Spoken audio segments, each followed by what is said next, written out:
The language of deceit. Notes and extracts. Parklife and weekends.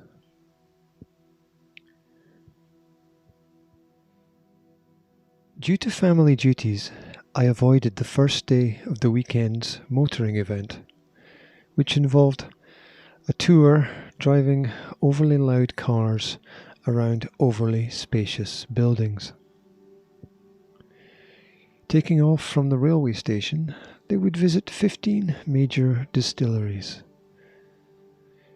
Following further contemplation, I could not decide if driving classic cars from the home of whiskey to the next home of whiskey was really a good idea. I guess it depends on how many stops you make or don't make. The water of life, contrary to popular opinion, is not whiskey. It is actually just water.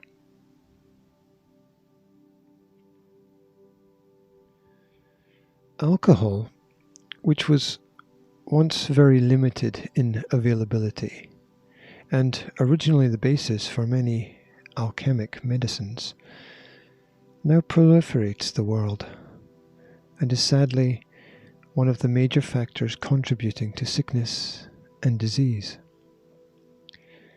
Just look back at how the communists used it as one of the most successful opiates for the masses. It is interesting now how it is romanticized as a cultural phenomena and an essential export.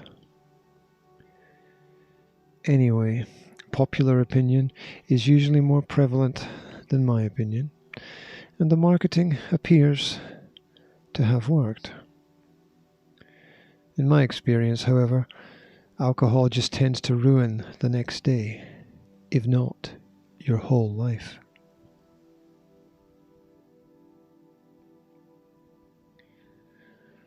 I wondered if the police ever made a habit of pulling over classic cars to check for the obvious.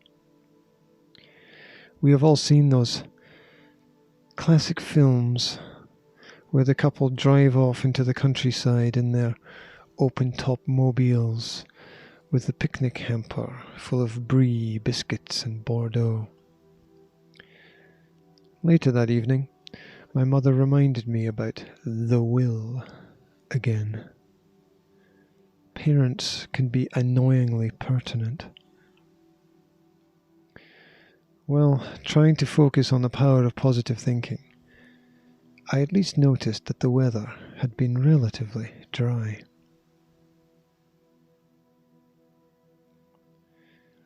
The next day, on a surprisingly crystal clear morning, 2 cars were polished outside and in, and then were driven in the misty dawn through twisting valleys.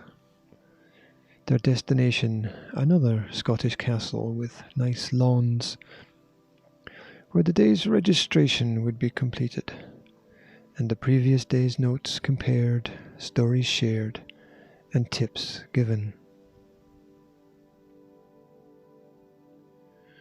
A host of fresh and friendly faces greeted the drivers, and following the formalities, each participant received a little plastic bag. Further investigation revealed the following interesting contents: a coffee ticket, good morning; a meal ticket, good afternoon; a small bottle of 10-year-old single malt, good probably at any time; and shortbread, short but not really bread. Also within was a day program with information about the 300 plus cars and a detailed map and route plan, which would be quite useless as long as you followed the leader and the leader knew where he was going. Well, that was that. Something for everyone, then.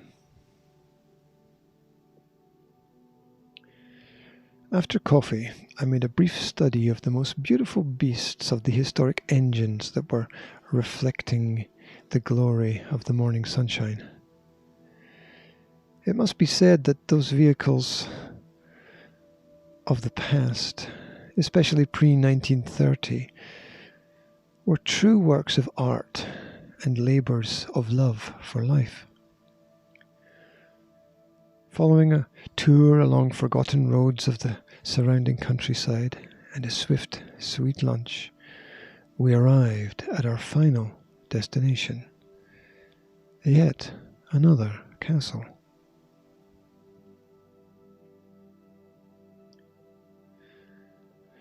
As I drove down the channel that separated the eras and epochs of human invention, cameras clicked, and I was for a few moments blinded and bewildered. Was I in a time machine? After regaining my senses, I parked slowly and carefully in spot 191 amongst hundreds of classic automobiles from the 20th century. I sat bemused and admired and observed. First, there were the antics of various unusual precision parking and reparking techniques, with hands being waved in all directions, like when a plane lands on an aircraft carrier.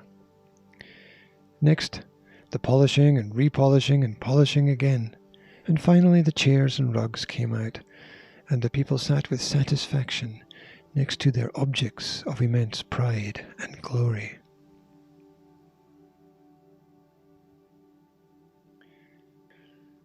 I was parked next to 3 other classics, all nicer than mine.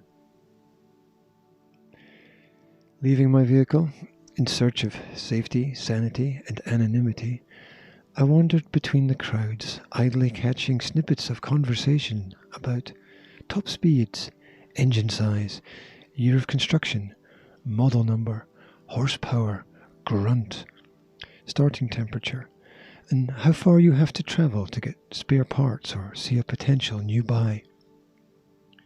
In addition, huddled judges with strangely silent and secret facial expressions passed between the vehicles, discussing the merit and value of each. It seemed that a lucky few might actually win something, albeit something that they probably did not need.